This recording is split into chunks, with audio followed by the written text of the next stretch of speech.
Okay. Right. So, ఈ question answer చేస్తే చేయండి. లేదంటే స్కిప్ చేయండి. ప్రజారాజ్యం నుంచి వచ్చిన తర్వాత అంటే ప్రజారాజ్యంలో అప్పుడు పవన్ కళ్యాణ్ గారు కూడా ఉన్నారు కాబట్టి, జనసేనకి ఎందుకు మీరు సపోర్ట్ చేయాలనుకోలేదు? అసలు ఆయనకి మీకు ఏంటి? కొన్ని చెబితే, కొన్ని నిజాలు చెబితే ఆరగించుకునే వాళ్లకు చెప్పచ్చు. ఇప్పుడు ఏం పొరపాటు జరిగింది, ఏం పొరపాట్లు జరుగుతున్నాయి, ఏం తప్పులు జరుగుతున్నాయి అనేది ప్రజలందరికీ తెలిస్తే ఇక నేను చెప్పక్కర్లా, నీకు తెలుసు. వాట్ యు ఆర్ నాకు తెలుసు, ఏంటో నీకు తెలుసు. మళ్ళీ నేను చెప్పించి మరి ఇప్పుడు నేను అన్ని ప్రశాంతంగా సినిమాలు చేసుకుంటూ ప్రశాంతంగా నాకు చేతైనంత ఎవరికైనా పేదవాళ్ళకి సహాయం చేస్తూ, నేను తెలుసుగా నీకు, నేను గుండె ఆపరేషన్లు చేపిస్తా, పెళ్ళిళ్ళకి డబ్బులు ఉంటే పెళ్ళిళ్ళకి ఇస్తా, 1,00,000-2,00,000 మనకు ఇచ్చాడు, టీవీలోనే ఇచ్చా. అలాంటి వాతావరణంలో సంతోషంగా నేను మళ్ళీ ట్రావెల్ చేయాలనుకుంటున్నా. ఇది నేను చెప్పినంత మాత్రాన ఎవరు మారుతారు? ఏ సమాజం మారుతుంది? నీ అమ్మ, నీ అక్క, నీ అయ్య, నీ తల్లి, నీ బల్లి, నీ గొల్లి, నీ తుల్లి, నీ పుస్సి, నా కసి ఎందుకు? ఇప్పుడు నేను ఎప్పుడు అఫెండ్ అవ్వను. ఎందుకంటే 1,00,000 తిట్టు నన్ను పట్టుకు. నేను గనక ఒక్క తప్పు చేసి ఉంటే నేనే అద్దం ముందుకు వచ్చి ఏడ్చి పిచ్చి నా కొడక పోసాని, ఎందుకురా ఈ బ్రోకర్ పని చేశావు అని నేనే చంపలేసుకుంటా. నేను మంచివాడిని అయినప్పుడు, నేను నిజాయితీపరుడు అయినప్పుడు, హానెస్ట్ అయినప్పుడు నువ్వు 1,00,000 తిట్టు, నాకు తగలవు, దేవుడు చూసుకుంటాడు. అంటే ఇది ఆబ్దారికగా చెప్తున్నా. మీరు చెప్పిన ఆ మాటలు తీసేయండి హోల్ హార్టెడ్గా, కెమెరా సాక్షిగా. ఎంతవరకు చలకలూడిపేట చెప్పాను అంతవరకు నీకు పోసాని అన్ని నిజాలు చెప్పాడరా అంటే నా రిక్వెస్ట్గా అవన్నీ తీసేయండి. పోసాని గాడు చాలా లంగా పనులు చేశాడేరా అంటే తీసేసుకోండి. ఓకే.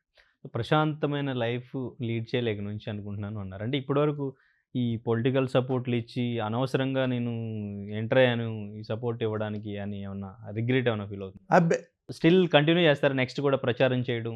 ఓ మాట చెప్పంటావా? నీకు చెప్పా మళ్ళీ అంటే నీకు 2 సార్లు చెప్తే అర్థం అవుద్ది అనుకుంటా. రెండోసారి చెప్తున్నాను ఇందులో. ఇప్పుడు అంతకుముందు ప్రశాంతాన్ని కాదు, అంతకుముందు హెక్టిక్గా ఉంది వర్క్. ఆ సినిమా అది మళ్ళీ జగన్ పిలిచారు, ఇంకోటి పిలిచారు, బాబు గారు పిలిచారు, ఇంకోటి పిలిచారు, చిరంజీవి గారు పిలిచారు, ఇంకోటి పిలిచారు. వాళ్ళు నా అవసరం ఉంది కావాలా, నా అవసరం ఉందనుకొని అది అని అన్నట్టు మాట్లాడతాం.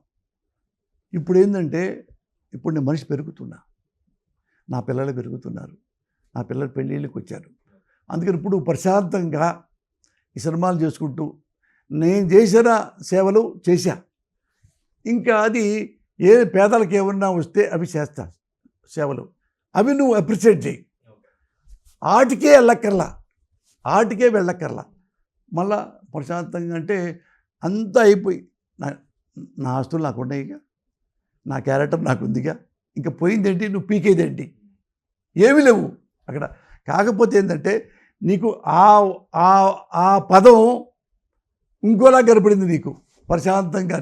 ఎప్పుడైతే ఇప్పుడు నువ్వు ప్రొఫెసర్వి 58 ఏళ్ల తర్వాత ప్రశాంతంగా ఉంటున్నానయ్యా అంటే అంతకుముందు ప్రశాంతత లేదా నీకు? కాలేజీకి వెళ్తుంటే ఏ సమాధానం చెప్తాడు ప్రొఫెసరు? నేను అదే చెప్పలేను, నేను అలాగే చెప్పలేకపోతున్నా. చెప్పగలను, ఇందులో ఏమి లేదు అనేదా. ఎప్పుడంటే నువ్వు మనిషిగా బతకబయ్యా అని ఎప్పుడు అన్నారంటే, నువ్వు లంగా పనులు చేస్తున్నావు, 200-300 కోట్లు సంపాదించావు ప్రభుత్వాలను పట్టుకొని, ఎందుకు ఏం కర్మ వచ్చింది నీకు అనే స్థాయి నీకు రావాలంటే నేను ఎదవై ఉండాలి. నేను చచ్చిపోయేదాకా వెదవని కాను.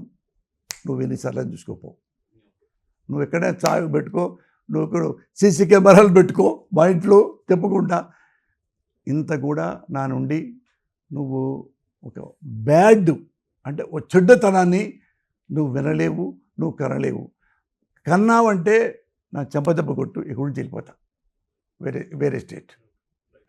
సో, 'ఆపరేషన్ అరుణారెడ్డి' అంటూ కూడా సడన్ సర్ప్రైజ్ ఇచ్చారు. ఇంకా టీజర్ రిలీజ్ అవ్వలేదు, ట్రైలర్ రిలీజ్ అవ్వలేదు. కంటెంట్ ఏంటనేది ఇంకా తెలియలేదు మాకు. బట్ ప్రమోషన్ స్టార్ట్ చేశారు మీరు. అయిపోయింది. ఎప్పుడు రిలీజ్ చేయబోతున్నారు? టీజర్ ఎప్పుడు? ట్రైలర్ ఎప్పుడు? రిలీజ్ ఎప్పుడు? ఆపరేషన్ అరుణారెడ్డి ఏంటి కథ అంటే ఒక ఒక నిజాయితీ పరుడైన జర్నలిస్ట్ కథ. జర్నలిస్టులందరికీ మీకు ఇష్టపడుద్ది.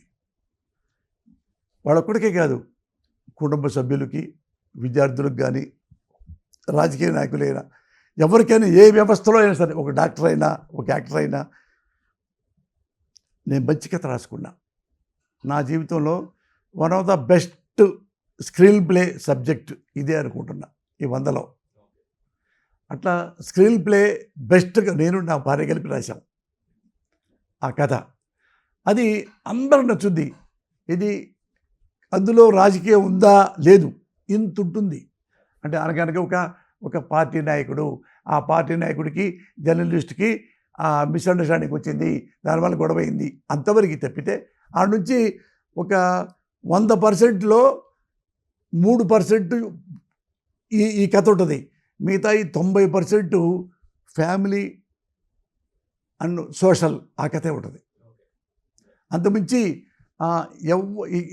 ఏ ఒక్క డైలాగ్ వర్డ్స్ కానీ, ఒక టార్గెట్ కానీ అట్లాంటి ఇప్పుడు చేయను కానీ నీకు తెలుసుగా, వాల్గర్ వర్డ్స్ కానీ, అక్వర్డ్గా ఉన్న సీన్స్ కానీ ఏమి లేవు అనేదిరా. ఇది నా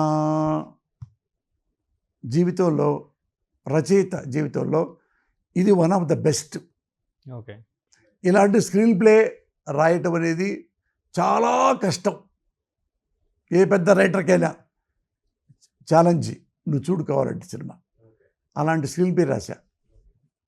ఎప్పుడు రిలీజ్ ఎప్పుడు సార్? ఎప్పుడు డేట్ ఎప్పుడు? ఈ మంత్ ఎండా జూన్ మధ్యలోన అట్ట అనుకుంటున్నాం. అయిపోయింది మొత్తం ఆల్మోస్ట్ అని క్లియర్గా ఉంది. బట్ నేను అనంతర ఓ మాట చెప్పాలి. నువ్వు జర్నలిస్టు కాబట్టి, జర్నలిస్టులో మంచి చెడు అనేది ఏం లేదు. రాజకీయాల్లో ఒక ముఖ్యమంత్రి మంచి చెడు అనేది లేదు. ఇది నువ్వు చేస్తే, ఇది నువ్వు చేయగలిగితే నువ్వు మంచివాడివి, ఇది చేయలేకపోతే అసమర్థుడివి. అలాగే నువ్వు నా కంటెంట్ని ఎలా ఎక్స్పోజ్ చేస్తావో, నాకు నచ్చితే మంచివాడివి, నాకు నచ్చకపోతే చెడ్డవాడివి అనేది కాదు నా విషయంలో. ఇది you should not forget that. నేను ప్రచారత కోసం కాదు చెప్పింది. అంటే ఇది అవసరం లేదు. తల్లి సాక్షి అవసరం లేదు నీకు కూడా. అంటే నీకు అన్నీ తెలుసు. పోసాని అనేవాడు ఎవడు ఎట్టుంటాడో నీకు తెలుసు, వాడి బిహేవియర్ ఏంటో నీకు తెలుసు. నా జీవితం ఈ 40 ఏళ్ళు నీకు తెలుసు. రైటర్గా తెలుసు, ఆర్టిస్ట్గా తెలుసు, అక్కడ ఏదో రాజకీయాల్లో తిరిగినప్పుడు ఎలాంటి తీర్పు తెలుసు. ఇప్పుడు చాలామంది ఉన్నారు, ఏ వ్యవస్థలో నేను చెప్పను, మీ కళ్ళ ముందు చాలామంది అవినీతి పనులు చేశారు, పొలాలు తీసుకున్నారు, ఇంకోటి చేశారు, గ్యాసులు కూడా అమ్ముకున్న వాళ్ళు ఉన్నారు. పోసాని ఏమి చేశాడు అనేది ఒకటి నువ్వు గుర్తు చేసుకో. అదొకటే నిన్ను రిక్వెస్ట్. నువ్వు వెతికి రంధ్రాన్వేషణ చెయ్యి. ఒక్క మిస్టేక్, అదొకటే కాదు, ఒక్క పొరపాటు, మిస్టేక్ చేయక్కర్లా, పొరపాటు చేసినా నా చెంప దెబ్బ కొట్టి వెళ్ళిపో. నా చెంప దెబ్బ కొట్టి వెళ్ళిపో. ఇట్లా నేను పొరపాటు చేసిన ఏది సమాజం పట్ల, సినిమా పట్ల, నా భార్య బిడ్డల పట్ల కూడా అదే నా మా ఇంట్లో మా పర్సనల్గా దూరు కావాలంటే, అమ్మా మీ భార్యని ఎప్పుడన్నా ఒకసారి తిట్టాడా, మొన్న హెరాస్ చేస్తాడా, కొడుకుని తిడతాడా, ఏంటమ్మా పైకి అలా ఉంటాడే, ఎక్కడైనా కనుక్కో. నేను నా జోలికి రానంత వరకు నేను పిల్లోడిని అనేంద్ర, మదర్ ప్రామిస్లీ ఐఎమ్ టెల్లింగ్, నాకు నేను ఎప్పుడు పిల్లవాడిగానే ప్రవర్తిస్తాను. నేను ఎప్పుడు ఇంటూ స్వీట్లు తింటా కూర్చుంటూ, నేను ఎప్పుడైనా జీవితంలో చూడు క్లబ్కి వెళ్ళానా ముందు తాగడం చూసావా, సిగరెట్ తాగడం చూసావా, ఇట్ట పట్టుకొని గుట్కాలు చూసావా? ఏ ఏ ఇన్ని 40 ఏళ్లలో ఏ ఒక్క ఆఫీసులో కూర్చొని ఓ పెగ్గేశానా, ఓ పార్టీకి వెళ్ళానా? వెళ్ళను. అది నియమం కాదు. నాకు జీవితం ఉంది, నాకు కుటుంబం ఉంది, 2 ఉన్నాయి. నాకు జీవితం ఉంది, నాకు భవిష్యత్తు ఉంది, నాకు ఉద్యోగం ఉంది, నాకు భార్యాబిడ్డలు ఉన్నారు. ఇవి ఏడితే చాలు. నేను దానికోసం ఇన్ని వదిలిపెట్టి, భార్యాబిడ్డలు వదిలిపెట్టి అక్కడ కూర్చొని ఇక్కడ నైట్ టైం మిడ్-నైట్ 1 గంటకు తలుపు కొట్టి కూడా తలుపు చదివాలే, ఆ జీవితం ఎప్పుడు నాకు లేదు. నేను అలాంటి జీవితాన్ని జీవిస్తున్నా. హోల్ హార్టెడ్, మనస్ఫూర్తిగా సంతోషమైన జీవితాన్ని నేను నిర్మించుకున్నా. ఆ సౌదాన్ని పడగొట్టాలని చేయకూడదు. పడగొట్టాలని నువ్వు ఎప్పుడు ఆశించుకో. అదొక్కటే నేను కోరేది. నిన్నంటే కాదు, జర్నలిస్ట్ అని కాదు, జర్నలిస్టు కోసమే కాదు, ఈ సమాజం గురించి చెప్తున్నా. ఎక్కడైనా నీ లైఫ్ టైం ఈ నా కొడుక్కి ఎక్కడసారి దొరుకుతాడు రా వీడు అని కూడా నువ్వు ట్రై చేయి. ఇప్పుడు 60 దాటిని ఇంకేం చేస్తాను? చేయలేను కదా నాన్న, ఇంతే నాన్న, ఇంకుంది అంటారు కదా. ఏదో మహానుభావుడు ఒకసారి ఎప్పుడో మహానుభావుడు చెప్పాడు, ఇది నాది కాదు.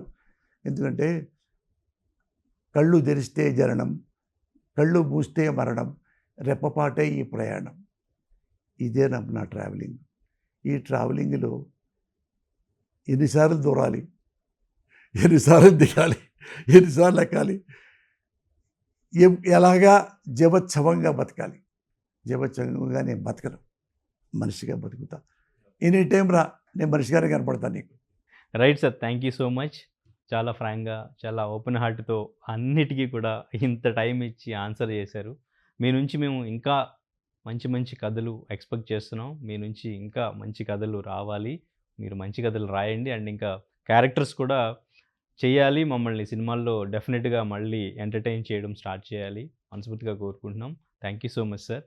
Right sir, thank you sir. అన్నా, థ్యాంక్ యూ.